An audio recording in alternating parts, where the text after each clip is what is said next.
E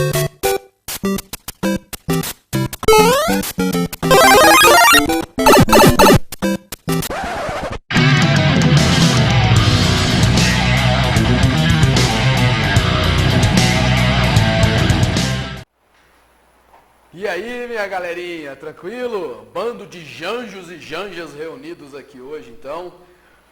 Vamos continuar estudando, então, direito das obrigações. Neste vídeo nós vamos continuar falando sobre classificação especial das obrigações. Nós terminamos no último vídeo falando sobre obrigação subsidiária. E aí, por isso, naquela última aula, então, a gente terminou a primeira classificação especial quanto ao elemento subjetivo. A gente está dividindo assim o nosso estudo, né? Estamos num capítulo de classificação especial das obrigações e terminamos a classificação quanto ao elemento subjetivo. Então nós continuamos falando de classificação especial das obrigações, vamos começar uma nova classificação especial das obrigações nessa aula. E agora quanto ao elemento objetivo, lembrando que é o objeto da obrigação, que é nada mais que a prestação, né? O objeto das obrigações é a prestação. Então, neste nós começamos, eu vou gravar este e provavelmente mais um vídeo, sobre classificação especial das obrigações quanto ao elemento objetivo, né? E aí começamos então falando das prestações alternativas, cumulativas e facultativas, legal? Classificação especial das obrigações quanto ao elemento objetivo e começamos a falar então de prestação alternativa, facultativa e cumulativa, legal? Então comecemos pela prestação alternativa. Quando que você estará diante de uma prestação alternativa? Quando eu tenho a possibilidade do devedor cumprir a obrigação realizando a entrega de um ou outro objeto. Então veja só, ou outros, né? Pouco importa.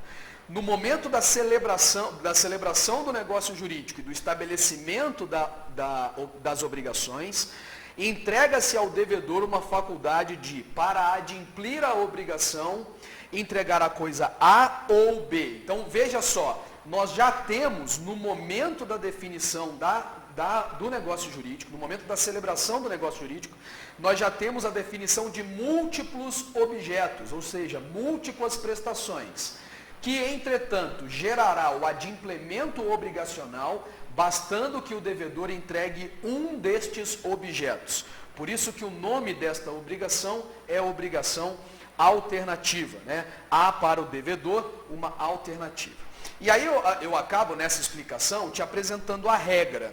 Qual é a regra estabelecida pelo Código Civil? Daqui a pouco a gente vai ler os artigos do Código Civil para deixar isso bastante claro.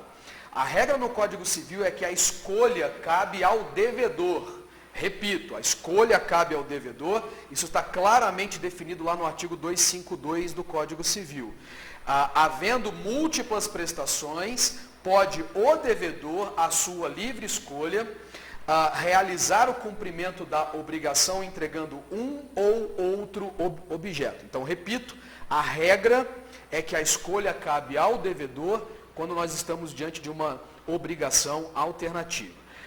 Podem as partes definir de maneira contrária? Óbvio que sim, vocês já aprenderam isso comigo, já se acostumaram com a ideia de autonomia privada, né? Ou seja, nada impede que as partes, no momento da celebração do negócio jurídico, digam que a escolha cabe ao credor, né? Nada impede isso, isso vai ser importante porque nós vamos tratar daqui a pouco. Então vamos para o código, né? Você já se acostumou, deixa o código aí aberto. Diz lá o artigo 252 do Código Civil. Nas obrigações alternativas, a escolha cabe ao devedor se outra coisa não se estipulou. Vê, muito claro, né? Nós temos aí a possibilidade da alteração da regra mediante expressa disposição de vontade das partes. Tudo bem? Sem dificuldade, isto é uma obrigação alternativa. O marco, né, a característica da obrigação alternativa é o estabelecimento no momento da celebração do negócio jurídico de múltiplos objetos. Então, a característica da obrigação alternativa é a presença de múltiplos objetos que, entretanto, vão permitir, como regra, uma faculdade ao devedor de cumprir a obrigação entregando somente um deles. E aí a gente começa, então, na verdade, o artigo 252 do Código Civil começa a tratar de algumas peculiaridades quanto à entrega, quanto à escolha, né? Então vamos novamente para o código, para que você veja as previsões dos parágrafos do 252. Eu vou rapidamente fazer a explicação sobre cada uma delas. Muito simples também, sem muita dificuldade. Não pode o devedor, parágrafo 1º, não pode o devedor obrigar o credor a receber parte em uma prestação e parte em outra. Então o Código Civil estabelece a regra que a escolha cabe ao devedor de qualquer um dos objetos, mas o devedor só vai adimplir a obrigação se escolher completamente um deles. Então vamos imaginar uma seguinte situação. Eu celebro um contrato de compra e venda com uma outra parte, e eu sou produtor de sorgo, de soja e de milho.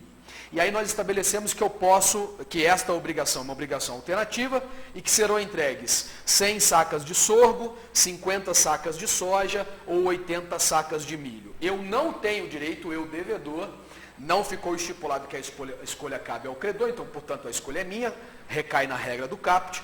Eu não posso obrigar o credor a receber 20 sacas de sorgo e 30 sacas de soja, tudo bem? Então não pode haver o fracionamento interno no momento do cumprimento desta obrigação.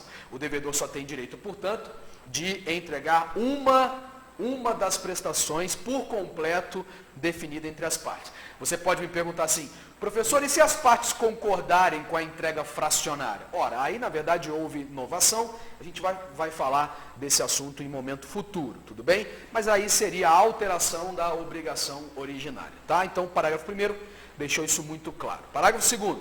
Quando a obrigação for de prestações periódicas, vamos voltar nesse mesmo exemplo, né? Eu sou o devedor de 100 sacas de sorgo, 50 sacas de soja ou 80 sacas de milho, né? E aí isso será entregue em 5 etapas, em 10 etapas. Então eu teria que fazer 10 entregas ao longo do ano, suponhamos essa possibilidade. Diz o parágrafo 2º do 252 que a cada período poderá ser exercida uma nova escolha, significando dizer que no primeiro pagamento eu posso entregar 100 sacas de sorgo, no segundo pagamento eu posso entregar 50 sacas de soja, no terceiro eu posso voltar a entregar 100 sacas de sorgo, no quarto pagamento eu posso entregar 80 sacas de milho e assim sucessivamente. Creio que tenha ficado bastante claro, sem muita dificuldade aqui. Parágrafo 3º. No caso de pluralidade de optantes, ou seja, múltiplos devedores ou múltiplos credores, se assim ficou definido no negócio jurídico que a escolha seria deles, ou seja, eu tenho aqui uma multiplicidade, não havendo acordo unânime, então, primeiro ponto que o Código Civil vai nos apresentar é que para o adimplemento desta obrigação, o acordo, a escolha tem que ser unânime. Deve haver concordância unânime entre os optantes, ou seja, entre os devedores, se a escolha for a regra, né, ou entre os credores, se assim ficou definido lá no momento do estabelecimento do negócio jurídico. Se não houver acordo unânime, diz o Código Civil, o juiz fará a escolha, findo o prazo que foi deliberado para a escolha, né, para a opção. Então veja só, não havendo unanimidade, não resta outra alternativa senão judicializar o assunto e é o juiz que fará a escolha. Pior opção para as partes, né? Porque aí um terceiro que provavelmente pouco entende do negócio jurídico, fará a escolha por eles. E o parágrafo 4º, ele vai se referir também a essa possibilidade de que as partes negociem, né, celebrem o negócio jurídico, mas entreguem a opção a ser feita por um terceiro.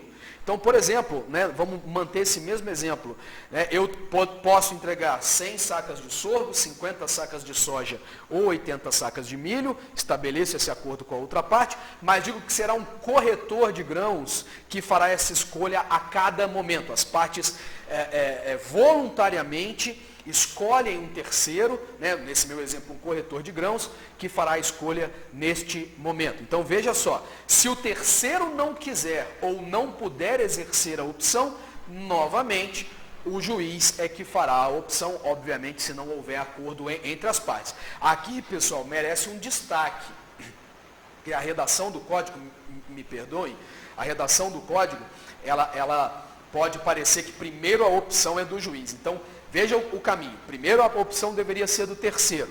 Estou me referindo, para ficar bastante claro, ao parágrafo 4º do artigo 252 do Código Civil. A opção, portanto, foi entregue a um terceiro. Esse terceiro não pode ou não quer exercê-la. Segunda alternativa, que as partes estabeleçam um acordo. Ou seja, que as partes indiquem quem fará a escolha ou as partes cheguem a uma escolha em comum. Não havendo acordo entre as partes, novamente a única solução possível é judicializar o assunto e permitir, ou melhor, deixar a entrega, a escolha a ser feita pelo juiz. Legal? Aí, pessoal, como é que funciona esse procedimento, né? Esse procedimento da escolha, ele vai estar definido lá no Código de Processo Civil, né? Atenção para esse dado aqui, vocês ainda vão, a maioria de vocês ainda não conhece o Código de Processo Civil, pelo menos a maioria não dos meus alunos regulares, né? Você que está estudando para concurso, você que não é meu aluno regular e que chegou aqui, eu peço vênia para fazer essa explicação. O artigo 800 do Código de Processo Civil, quando vai falar do cumprimento, da ação de cumprimento de obrigação alternativa, é que vai definir essa questão de escolha. Então eu te remeto lá para o artigo 800 do Código Civil, eu não vou fazer a leitura, porque o importante para você entender é o prazo que está estabelecido pelo Código. Ele vai dizer, olha, as partes terão 10 dias, né, o devedor ou o credor será citado para que em 10 dias realize essa escolha, se outro prazo não foi assinalado por lei. Então veja que toda vez que houver a necessidade de judicialização do assunto, a parte contrária adversária será citada para que em 10 dias ela possa exercer a escolha. Não fazendo isso, aí sim o juiz celebrará a escolha. Tudo bem? Então esse procedimento vocês vão estudar ainda, mas é importante que você já saiba que o Código de Processo Civil prevê esse prazo aí de 10 dias, né? 10 dias para o cumprimento, ou melhor, para a realização da escolha. E aí, como também já virou um hábito, já virou uma praxe, né, em todas as demais obrigações, espécies de obrigações que nós estudamos até agora, o Código Civil então vai se preocupar com a impossibilidade do cumprimento desta prestação. Ou seja, a prestação vai se tornar inexequível, né? Por exemplo, vamos manter o mesmo exemplo aqui, a plantação de soja se perdeu, né? A plantação de sorgo se perdeu, a plantação de milho se perdeu, ou todas as plantações se perderam nesse meu exemplo. Por que eu estou fazendo destaque para isso? Porque, novamente, a gente pode ter o perecimento parcial ou o perecimento total da prestação, né? Perecimento total ou perecimento parcial. A gente vai tomar esse cuidado aqui. E também vamos sempre manter o mesmo padrão. Perecimento total ou parcial e perecimento com culpa ou sem culpa do devedor, né? Esse é um dado importante, vocês já entenderam. Toda vez que a gente estuda perecimento da prestação, o Código se preocupa com isso. Perecimento parcial, perecimento total, com ou sem culpa do devedor. Só que aqui a gente vai adicionar mais um elemento. Além do perecimento poder ser parcial ou total, além do perecimento poder ser sem culpa ou com culpa do devedor, aqui há um terceiro fator que é a quem cabe a escolha. Se a escolha cabia ao devedor e se a escolha cabia ao credor. Então a gente vai ter que conjugar todos esses três fatores. Tudo isso que eu vou te apresentar, pessoal, está nos artigos 253 a 256. Bastaria que você seguisse a sequência lá do Código Civil. Mas essa sequência às vezes parece um pouco confusa e é por isso que eu vou esquematizar isso aqui para vocês e vai ficar muito claro. Então vamos imaginar, primeiramente, o perecimento parcial. Ou seja, vamos manter o meu mesmo exemplo. O devedor, no meu exemplo, poderia entregar sorgo, soja ou milho. E aí o sorgo apenas se perdeu. Então, a primeira situação é perecimento parcial de somente uma prestação, ou ainda que sejam duas, mas ainda está restando prestações, ainda existem outras prestações possíveis. Tudo bem? Então, primeira situação que a gente vai esquematizar é o perecimento de uma ou mais prestações, mas ainda havendo outras.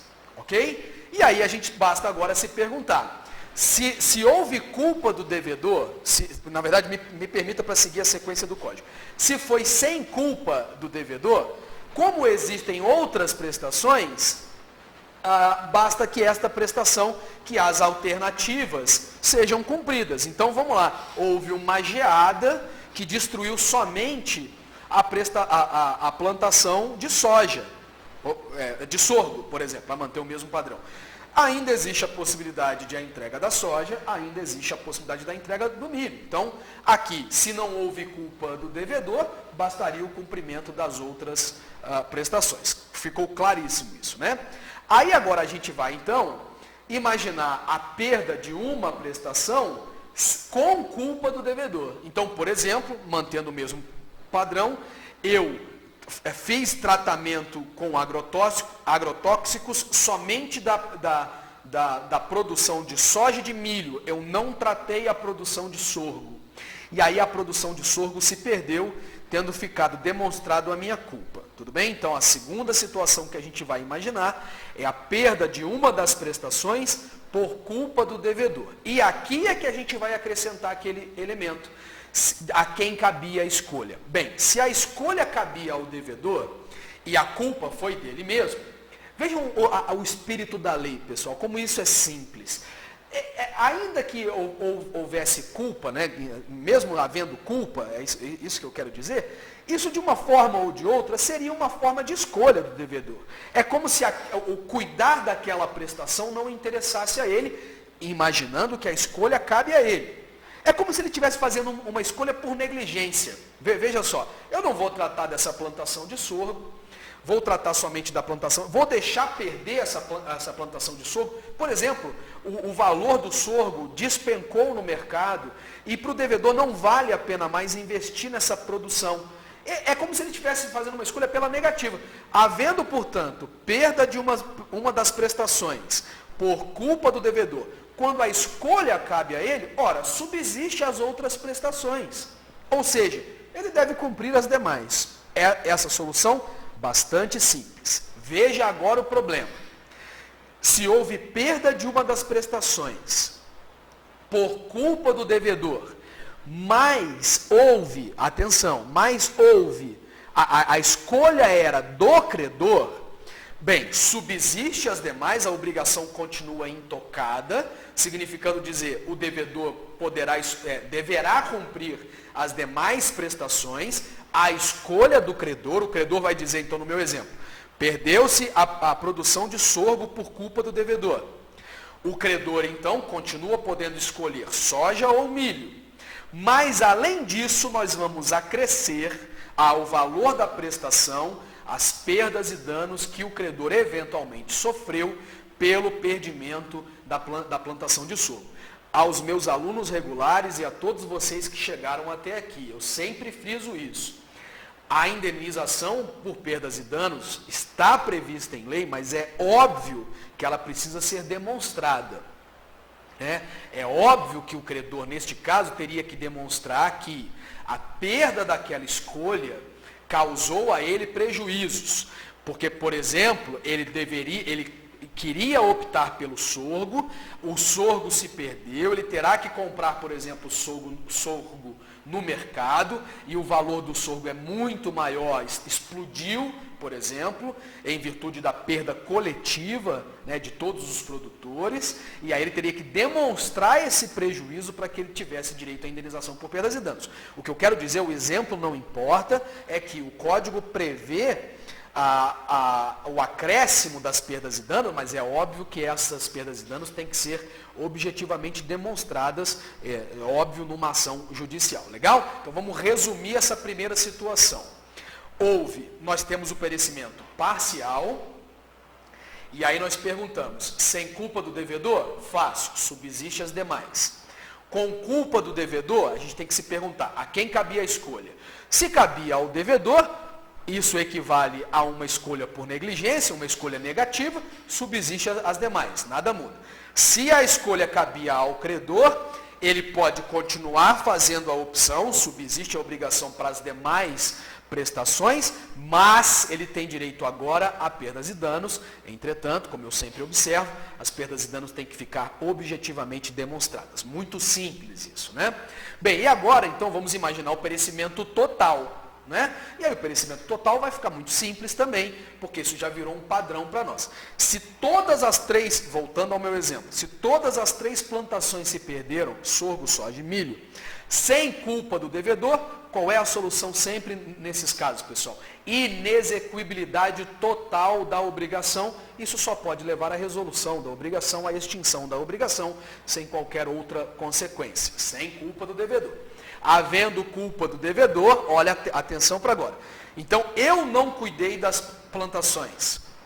Deixei perder, abandonei tanto a plantação de sorgo, soja e milho, portanto a plantação não vingou, os cereais aqui não tem nenhum valor comercial por negligência minha devedor. Mas a escolha cabia a mim, né? Eu abandonei, mas a escolha cabia a mim. Eu terei que pagar ao credor, atenção, eu terei que pagar ao credor o valor da última que se perdeu. Atenção, terá que ser investigado qual foi a última prestação que se perdeu e eu terei que pagar o valor dela. Atenção, pessoal, seja ela a maior, a mais cara ou a mais barata. O código estabeleceu uma regra cronológica. A última prestação que se perdeu, o valor pecuniário dela eu terei que pagar ao credor, obviamente acrescido de perdas e danos, tendo em vista a minha culpa. Muito fácil isso, né? Então, se houve perecimento total da prestação, das prestações, todas elas, por culpa do devedor, o devedor vai pagar o valor equivalente à última que se perdeu, acrescida de perdas e danos. Se a escolha cabia ao credor, olha a regra que está lá no 255, segunda parte do Código Civil. Olha a regra. O devedor terá agora que pagar ao credor o valor de qualquer uma dessas prestações, a escolha dele, óbvio, poxa, a escolha cabia antecipadamente ao credor. Se perdeu todas as prestações se perderam, a escolha tem que continuar, então o credor vai apontar, eu quero esta, a mais cara, ou a mais barata, ou a mediana, pouco importa, é ele que vai fazer a escolha, acrescido também de perdas e danos. Então, quando há perecimento total por culpa do devedor, se a escolha cabia a ele, cronologicamente o código estabeleceu uma ordem, vai pagar o valor da última. Se a escolha cabia ao credor, ora, o credor vai poder continuar escolhendo o que vai receber no equivalente pecuniário, obviamente acrescido também de perdas e danos. Muito simples, né, pessoal? Não tem muita dificuldade. É que isso ficou espalhado lá nos artigos 253 a 256, e a gente esquematizando assim, eu espero, fique muito mais simples para todos nós. Legal? Então, muito tranquilo. Estudamos a primeira classificação especial desta aula, que é a classificação que são as prestações ou as obrigações alternativas, né? A ideia dessa possibilidade, ou uma ou outra, legal? E aí chegamos então na obrigação facultativa. Olha o que é a obrigação facultativa. Ah, por sinal, pessoal, no final desse vídeo, eu vou deixar uma tabelinha muito simples, para que vocês percebam a diferença entre as três obrigações que nós estamos estudando nesse vídeo, tá? Para ficar bastante tranquilo e de você visualizar a diferença entre elas. Na obrigação facultativa, eu vou ter a possibilidade, primeiro, nós temos um único objeto, esse é o dado mais importante. Nesta obrigação, nós só temos um objeto, ou seja, o devedor tem que entregar sorgo, ponto. Mas as partes estabelecem, neste contrato, uma faculdade para o devedor. Chama atenção para isso, vocês vão entender por quê. Uma faculdade para o devedor dizendo que se ele quiser, ele pode entregar uma outra prestação, atenção, de forma subsidiária. O que eu estou dizendo aqui? Qual é a diferença crucial entre as obrigações alternativas e as obrigações facultativas? Nas obrigações alternativas eu tenho multiplicidade de prestações, significando dizer que o devedor, né, na regra geral, pode adimplir a obrigação entregando A ou B ou C. Isso já está previsto como objeto da prestação. Nas obrigações facultativas, eu tenho um único objeto acrescido de uma faculdade. Ou seja, o contrato é para entrega de sorgo. Entretanto, há uma faculdade que, se o devedor quiser, ele pode entregar milho como a substituição do anterior, né, do objeto principal. Então, enquanto na prestação alternativa eu tenho múltiplos objetos, aqui eu tenho uma relação de subsidiariedade. Eu tenho um objeto principal e, entretanto, uma faculdade subsidiária de entregar um outro objeto. Quais são as observações aqui que são mais importantes? Primeiro, a escolha nas obrigações subsidiárias, ou melhor, nas obrigações facultativas, sempre cabe ao devedor. A faculdade é sempre do devedor. Primeiro ponto. Segundo ponto, exatamente por isso é que o credor não pode exigir a entrega da obrigação subsidiária ou do objeto da prestação subsidiária. Veja, absolutamente diferente das obrigações alternativas, tudo bem? Então, a obrigação facultativa é aquela que entrega para o devedor uma faculdade, né? Há um único objeto acrescido, entretanto, de uma faculdade. A pessoa que negocia comigo comprou de mim sorgo, mas geralmente, como uma forma de proteção, nós estabelecemos com a concordância da outra parte que eu poderei, ao invés de sorgo, entregar milho à minha livre escolha, sem a possibilidade do devedor, ou melhor, do credor exigir a entrega da prestação subsidiária. Fechou? Muito tranquilinho aqui, sem grandes dificuldades. Vejam só, terceira classificação especial quanto ao objeto, as obrigações cumulativas. O que são obrigações cumulativas? Obrigações cumulativas são aquelas que prevêem o adimplemento da obrigação em períodos, em entregas cumulativas, ou seja, eu tenho prestações que devem ser cumpridas de maneira conjunta. E só se considerará adimplida a obrigação por completo se houver o cumprimento ou a entrega de todas estas prestações, ou seja, a prestação A, E, B, E, C e D. Então voltamos, por exemplo, naquela possibilidade. Pessoal, o exemplo mais comum disso são os contratos de mútuo ofeneratício, o empréstimo de dinheiro com o pagamento de parcelas. Né? Então, eu tomo 10 mil reais emprestados com uma instituição financeira, com um banco, e no contrato fica estabelecido que eu vou devolver esses 10 mil reais acrescido de juros em 12 parcelas de R$ 1.500. Né? Eu tenho que entregar. Então, veja, eu tenho multiplicidade de prestações, apesar do objeto ser o mesmo. Eu tenho prestação A, E, B, E, C, E, D, que no final só haverá o adimplemento da obrigação se houver o cumprimento de todas elas. Né? Esse é um dado importantíssimo, que muitos de vocês, tenho certeza, já viram assim, ó, algum anúncio, né? Ou melhor, anúncio não, aviso, né? O pagamento desta parcela não significa o cumprimento das anteriores. Né? Isso, na verdade, é o estabelecimento, o reforço de uma regra que está claramente estabelecida pelo Código Civil. Quando eu tenho prestações cumulativas, o pagamento de uma prestação não significa o adimplemento das prestações anteriores. Né?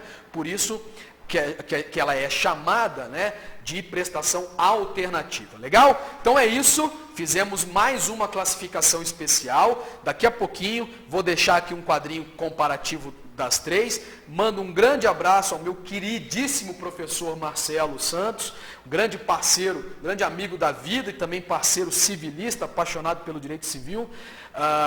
Essa tabelinha que eu vou deixar aqui é obra dele, então de antemão já deixo aqui meus agradecimentos.